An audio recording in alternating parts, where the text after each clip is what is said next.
All right, so let's just give you, I guess, some info about what's going to happen. We're going to be here for the next 30 minutes, and we're just going to have a conversation. Again, we're launching a guide for undocumented folks who are curious about opportunities in the tech industry and starting a career in tech.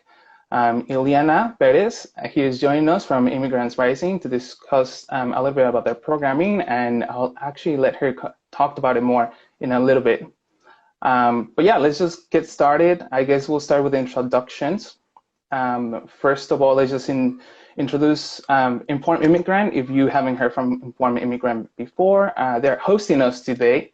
I'm personally with Dreamers in Tech and Elena with Immigrants Rising, but we are here at Informed Immigrant today. And for those that are new to Informed Immigrant, it is an online platform created for the immigrant community to stay informed. On the platform, you can find policy updates around DACA, TPS, public charge, and resources around mental health, know your rights, education, undocumented students, education for undocumented students, and more. So there's a lot of information there. So definitely check their IG page, their other social networks, and their website. All the information is also in Spanish. I'm going to go ahead and introduce myself. Hi, everyone. And just share a little bit about me, and then we'll get to Iliana. But hi, everyone. I am Tonatiuh Ramos, Tona for short. I am the director of Dreamers in Tech.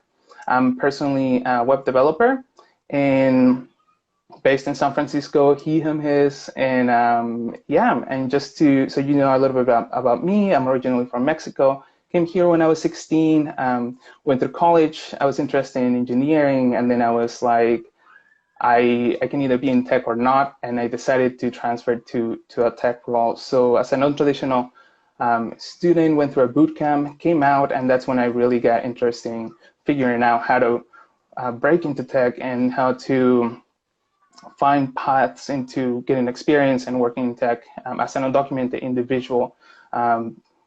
Yeah, and there's many challenges, but there's also a lot of opportunities, and we're excited to discover those. So I'll go ahead and let Iliana introduce herself. Thank you so much, Tona. Well, hello, everyone. My name is Iliana Perez, and I serve as the Director of Research and Entrepreneurship with Immigrants Rising.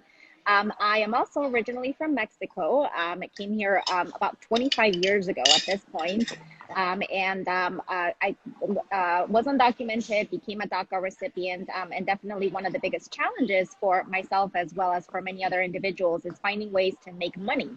And so very early on, I sort of really just stumbled into entrepreneurship through independent contracting as an opportunity for myself to be able to make a living. My parents also stumbled into entrepreneurship and have been entrepreneurs for many years. And about 10 years ago, I joined Immigrants Rising, and for about a decade, we have been developing resources and programming so that other individuals can learn about entrepreneurship as an opportunity to be able to generate income. And I'm super excited to talk more a little bit about our resources and specifically how it connects with this exciting new resource that we're going to share with you today. Yeah, thank you. So I think, yes, let's just give it away. We put together this document. It's called 5 Reasons Undocumented Immigrants Should Go Into Tech. It's going to be available for you to read at the informedimmigrant.com website. It's also in Spanish. Please go check it out. Tell us what you think and share it with the community or with anyone that might be interested into breaking into tech, into knowing what are the opportunities in the tech industry. And I think just talking about opportunities, there's a lot of need in the tech industry for just employees and just for a workforce. And I think we are in a position where we can tap into it, and there's different ways to do it, right? There is just full-time employment, but there's also a lot of contracting and independent opportunities. And I think we can just figure those out. We just need to start tapping into that. And I think that is what this guide is really hoping to achieve, is just to give an introduction on how to start thinking about a potential career into the tech industry, a potential career into this tech sector, because sometimes it doesn't have to be a technical position. There's many ways of entry and many ways to start getting that professional experience. And you might see already a lot of resources trying to get people into work into tech, into getting these high skill skills for you to develop and to break into tech. But I also do want to mention that contracting is a huge thing in the tech sector. Independent work is a huge thing too, and it's not only here in the US, it's actually everywhere in the world. And there's so many fields that tech is everywhere now, and there's a lot of opportunity there. And I think that's why we want to bring Iliana here to share a little bit more about guidance on entrepreneurship and the resources that Immigrants Rising has. Thank you so much. And so as Tona mentioned, really one of the most exciting parts about this intersection between technology, entrepreneurship is that really there's high demand right now for these kind of skills that this resource that this guide covers. And the way to be able to then make money out of that is through independent contracting or starting a business. And so we are very excited to have launched a site and that many of you may be familiar with. If not, it's called the Undocu Hustle Learning Hub. And it's basically in a place where you can go and learn about what actually independent contracting is about, what business startup looks like, and it specifically talks to individuals who may be undocumented, DACA recipients, TPS holders. So there's very specific information about the importance, for example, of the I-10 and how the I-10 can really open up many opportunities. So it really is a learning hub. Currently, it consists of 5 different modules that cover topics such as accessing financial capital, starting a business, starting to work as an independent contractor, how to pay taxes, which it also becomes very important. And in addition to that resource, we have many other resources on our site at immigrantsrising.org. In case any of you would like to go a little bit deeper into some of the topics, then immigrantsrising.org would be a great place to go. We specifically have a landing page called Making Money that has a lot of different opportunities. And one more plug I'll make, we are super excited to announce that we just received some funding from the state of California to be able to provide grants of $5,000 to $10,000 to undocumented entrepreneurs. And by that, I mean, it's independent contractors, it's individuals who have started businesses, new businesses, existing businesses, specifically in California. So be on the lookout for that. We are super excited to be able to launch a brand new website where you'll definitely get an opportunity to learn more about the requirements. That's awesome. So yes, stay tuned. I think Dreamers in Tech actually will be helping Immigrants Rising to promote some of these resources and micro grants. So stay tuned. We're very excited about that opportunity. Let's talk a little bit more about this guide that we put together. Again, 5 reasons undocumented immigrants should go into tech. You can find it at the Informed Immigrant website. So go check it out. Just to let you know, this is just one part of other guides that will be coming up. So subscribe to receive more information about when those come out, and follow us. You can find more information in the social media accounts, but you are already here. So I'm assuming you know how to get around. But yes, so who is this for? We, again, thinking about exposure, about sharing the different ways to break into tech. I think this resource is really for the undocumented community, whether you have a work permit or not, or you're in any other type of immigration status. I think there's always an opportunity for to find a career in the tech industry, and sometimes is transferring to the tech industry is not that that difficult. Actually, a lot of the skills that you develop in a career that you already have, or the experiences that you come up with as an immigrant, as a person of color, a lot of those are really valuable. And I think the industry needs diversity, and the industry needs resources, so we can provide those as well. So 5 reasons undocumented immigrants should go into tech. I don't want to give it all away, but I can tell you that the guide is going to talk about opportunities and how they're open to everyone. Also a little bit of where to start looking to just find out about it, to get curious, or if you don't know, you can be there. Just who to talk to, or how to, where to start reading this information. Also about the possibilities that being in tech brings, the skills, the experience, just the development that you have in a career in tech. and the perks and benefits of working in tech. I know there is a lot of capital, there's a lot of opportunity, and there's a lot of investment in the tech industry, and that comes with a lot of perks, and that can be different and meaningful for everyone, whether it is like working from home or developing other skills, having the opportunity to volunteer for causes that you find important. There's just really a lot of perks there, and diversity is needed.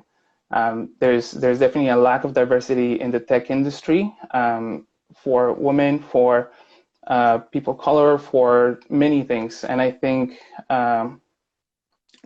we also, the tech industry also needs to focus on building the right solutions, and that includes bringing diversity and having diversity on their team. So for us, there is opportunity, and I think we should definitely look into seeing how we can take advantage of that. We are creative people, and we can definitely get there.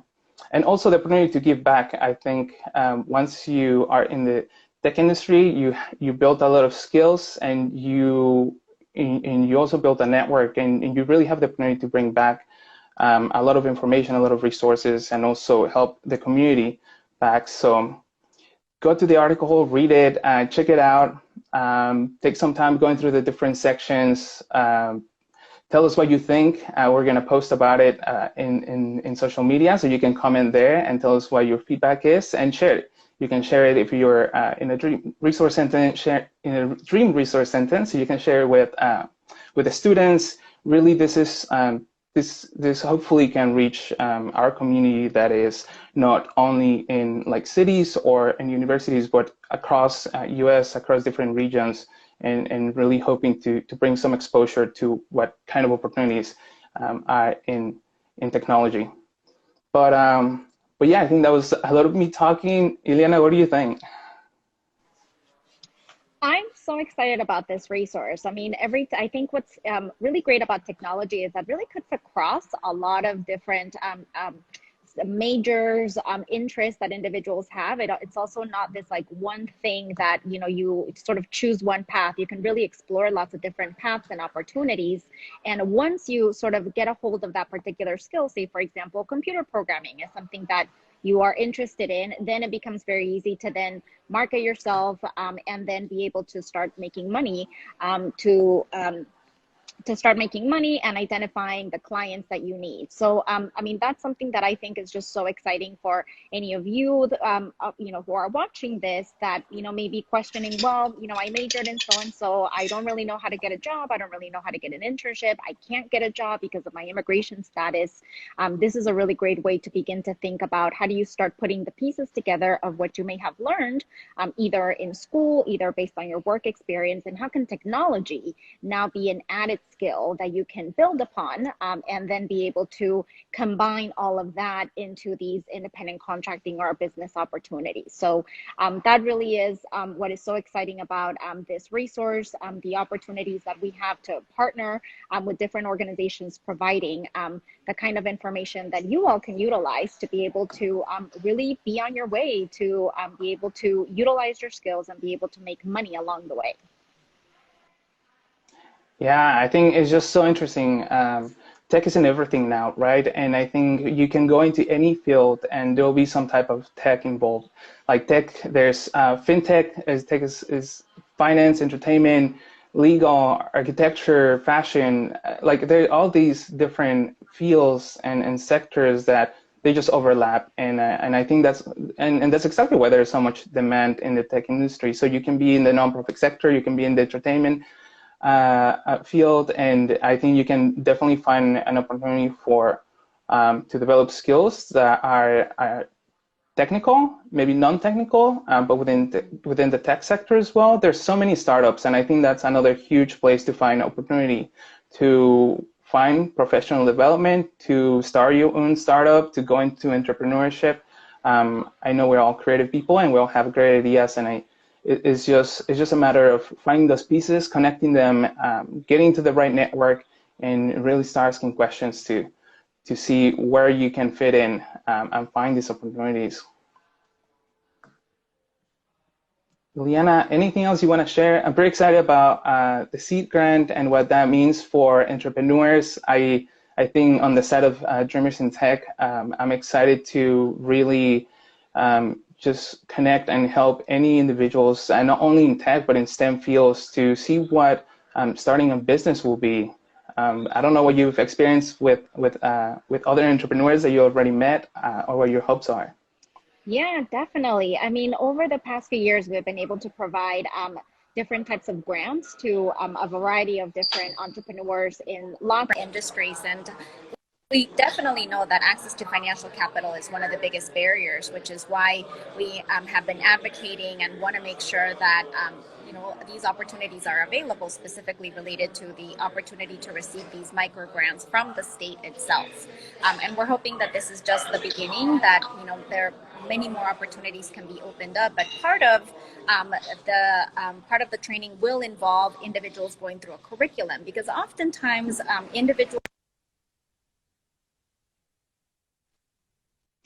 I don't think I can hear you. All right, Iliana is back. I think I can hear you now. I don't know if you want to go back and share a little bit of what you previously shared. Can you hear me? Just to double check. Yes. Okay, great. Thanks, Tona. Let's see if I can recap. Basically just that, we're so excited to be able to have the opportunity to partner among different organizations to create these resources. And basically you can think of it as a formula. You pick up, skills that are in high demand, that are marketable, that there's definitely money for. Then you jump into the different, our entrepreneurship resources.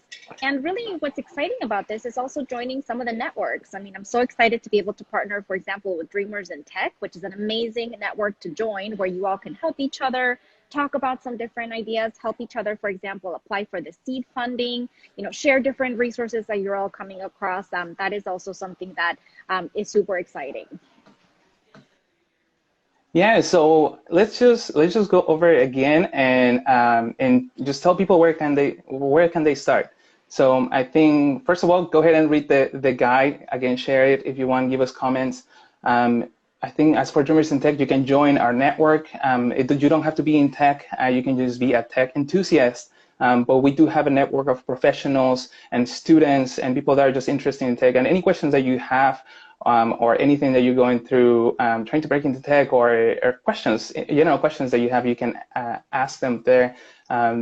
We're happy to connect with professionals that have gone through this path already. You can give some information for us. Let's subscribe in the resource. Subscribe to receive the next part once it comes out, and just to be connected.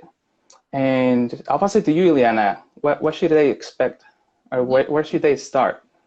Definitely. And so then, once you get a chance to take a look at those resources and the guide specifically, you then may want to jump into the Undocu Hustle Learning Hub and immediately dive into, what it means for you to become an independent contractor, what it could mean if you were interested in incorporating as a business, as a sole proprietor, a partner, an LLC, and then just continue with those modules. And it really shouldn't take a long time either. These modules are also intended to be sort of quick information that you can pick up, and really going back to the importance of joining the networks, because that really is how the best way to be able to learn is to learn from what people are currently doing, to connect with Tona, who is very involved, has been definitely picking up a lot of resources, a lot of connections along the way that we're all so happy to share. So definitely you can also follow us on social media, Immigrants Rising. I know Informed Immigrant always has amazing resources as well. So there really is no lack of information. It really is a matter of just jumping in and starting.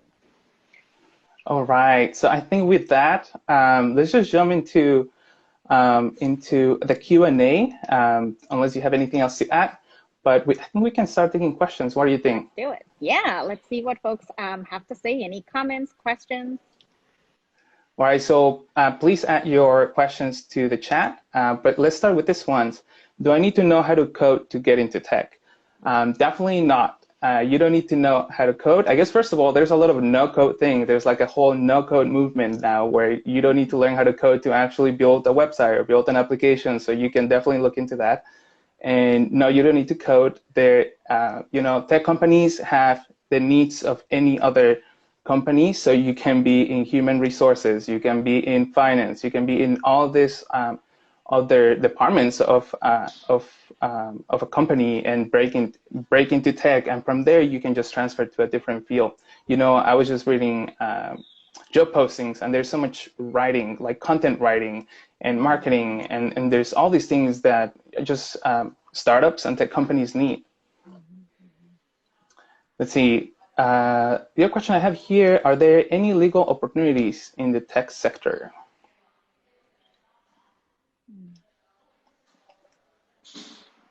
I don't know if you want to. I can actually speak for some organizations that we've been in contact with. Again, there's legal and technology. I'm not sure specifically for what for what department specifically you're talking about, but I know that there's startups that are building applications and ways to connect the resources that the legal system has or lawyers have to the community that needs it. And sometimes there's a hurdle to get fast information or to make an appointment or just to get in contact with someone fast. And I think technology is just solving those problems. And there are startups on the legal side of helping directly immigrants and the legal needs that they have. So what does that entail? I mean, you need developers to build that tool, and you also need the legal staff to give that legal information. But yeah, you can ask more questions through Dreamers in Tech or in the chat to come more specifics, but a lot of things that overlap. All right, let's see. What are some of the job titles for entry-level jobs in tech? Yes, that is, there's a great question. And I think that is something that some of the information that we are researching at the time and that we hope to post more about it. But, you know, you can be in analytics specialist. I don't know all this from the top of my head, but an easy research, a Google search will give you those opportunities. And those are all good places to start. I think a lot of opportunities exist in apprenticeships. Those are very low barrier places where to start and where they focus on on building your experience. But yes, I think go ahead. I'll jump in, Tona, and also say that it is really important to also do like a switch in mindset and not be thinking also about a job, specifically if there's a particular barrier related to immigration status. You want to be thinking about like, how do people actually market themselves? And a good place to actually look for some of these examples of the way people like sort of talk about the work they do as consultants or independent contractors is, for example, Upwork. And you can literally just put in technology, and then you're going to see a profile individual. So I find that that's also helpful just to see what other people say about themselves, the kind of skills that they post on their profiles. Because again, you want to come in and think like, how do I build a skill? How do I then market myself as a contractor, as a consultant, as a business owner, rather than doing the opposite and sort of knocking on the door for a job? So that's also very important to sort of think about. Yes, and I think along with that, just networking and really putting yourself out there, connecting with others. That's how you where you can also figure it out. Where is the need? Where can you bring this skills that you have to support an organization or a company? But I really think that networking is a big part of it, just to hear from other people's experiences and just to put yourself out there. Let's go to the next question. Can you legally become a freelancer even if your employment authorization card has expired? And I can definitely dive in and say that yes, anyone regardless of immigration status can work as an independent contractor or as a business owner. Really sort of super quick, the way people can do this is really, it's just an exchange of forms, of W-9 form, 1099 form, which does not require work authorization or a social security number. Individuals can use their ITINs. And again, these are opportunities that are not employment and therefore do not require that work authorization card. Thank you. Right, so this one says, what has been y'all's experience with breaking into tech or becoming an independent contractor? So I can speak for this one. All I wanted to do was work in tech and be a software engineer. but without a work permit, it's been an interesting route into breaking into tech. And I think that's because originally I didn't have a plan in place, and I didn't have the right network. But I am currently an independent contractor. I am also a co-owner of a cooperative consulting agency based here in the Bay Area. And most of the work I do, aside from Dreamers in Tech, is as a consultant, as a web developer. I'm also an advisor. And I think how I got here, if I can share a little bit about my personal story, is, you know, I just looked for help. I joined Dreamers in Tech, and I met with other people that were already working as software engineers. I started asking what the needs were, and through that process, I was able to connect with a CEO for a startup here in Berkeley. I did an internship for a summer, and that just blew my mind. I'm like, I didn't know that there was an opportunity. Like, there were opportunities for people in my situation to actually get development experience. And I don't think I could have found that out with the right networks, without being part of Immigrants Rising, without being part of Dreamers in Tech.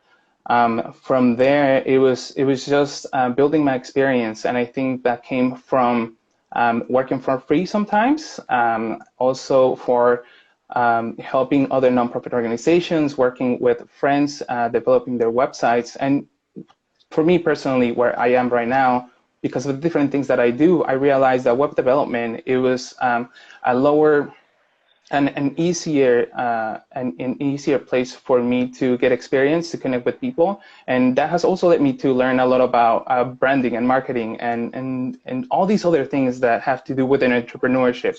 And I think that's when I started realizing that anyone can be an entrepreneur, and there's so many skills. And I think it's also really rewarding to build the skills, and find out there's also this need that you can actually help give back to your community in different ways. For me, as a web developer, work with nonprofit organizations, and I can keep going on, but there's definitely a way, and if you have the will, if you connect with the right people, just be curious and keep, and put yourself out there. All right, let's get to one more question. Maybe we'll take one or two more, and then I think we're gonna have to end our call. How open are tech companies to contracting people with DACA TPS? I'll let you answer this one. Yeah, there should not be any discomfort at all, just because, I mean, anybody who does have DACA TPS does have work authorization, so there should not be any challenges related to anyone sort of discriminating against someone from as a result of their immigration status. Really, I think the biggest challenges come from, not having that work authorization, if it expired. I feel like that's when, again, that change in mindset becomes very important, because it won't be sort of getting that job. It'll be, how do I market myself instead? So really, DACA TPS, individuals can apply for any job. And it's for folks who do have that, barrier, that we really encourage the entrepreneurship route. So what about without? So without work authorization, that's when you really have to market yourself as an independent contractor or as a business owner, because then you won't be hired. And then part of the learning that's available on the Undocu Hustle is how do you actually discern what a work opportunity, whether it's an employment opportunity versus a contracting opportunity. So it can get a little bit technical, but basically you definitely do want to become informed as to how do you begin to market yourself, and how do you ensure that the work you're doing is contracting opportunity, which for the tech field is actually very common for individuals to do contracting. Go ahead, Tonatiuh. Yeah, I think what I can throw in here is that sometimes we don't need to look for these opportunities with the larger companies, especially for people that don't have a work permit. There is a lot of startups and smaller companies that do independent contract work, that hire contractors just to fulfill their needs. And actually, a lot of the times you might get even more experience and more skills from being in those situations.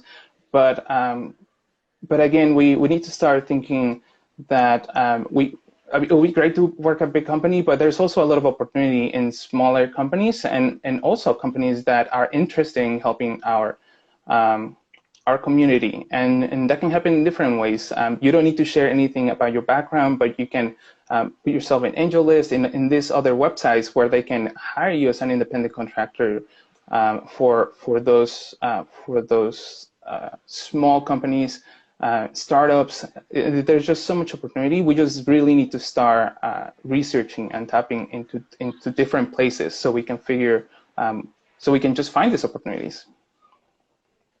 Let's see. Last question, I believe. How can I shadow a career in tech that I'm interested in? Do you have any experience with that? So I'm assuming shadow or start a career that I'm interested in. I believe, well, first of all, do some research, go on LinkedIn and follow some people, figure it out what they've done, just ask some questions and learn about what the skills needed are to be there. Sometimes you don't need to you don't need to have all the requirements that a job posting will put out there. A lot of what I see on and on in the industry is that soft skills and communication skills are just so very important because they want to bring in a person that they can communicate with, that they can work with. And those technical skills can be developed later on and through your work with the company. Any thoughts, Iliana? Yeah, I would just add, I think I really like that idea. It just a LinkedIn search, and even just connecting with one of us, we would be, more than happy to make additional connections to other people, because that really is important to sort of just talk to somebody, ask them, how did you get started? What kind of experience did you get? What are some skills that you picked up along the way? I feel like those kind of conversations are really important to help you begin to think about, how do you want to create a particular profile for yourself? All right, so I think this is going to conclude our conversation today. Thank you for joining us. We're going to post this on the Informed Immigrant site. Please go and check out their website. They have a ton of resources. We just added one. Please read that one as well. Follow Immigrants Rising. There's so much information that they also provide. And thank you for spending some time with us, and hope we can do this again sometime. Thank you so much, Tono. This was so much fun. So excited about this resource. Thank you, everybody, for joining. Definitely check out all the organizations, all the resources that we shared today. And best of luck to everybody. All right. Take care, y'all. Bye.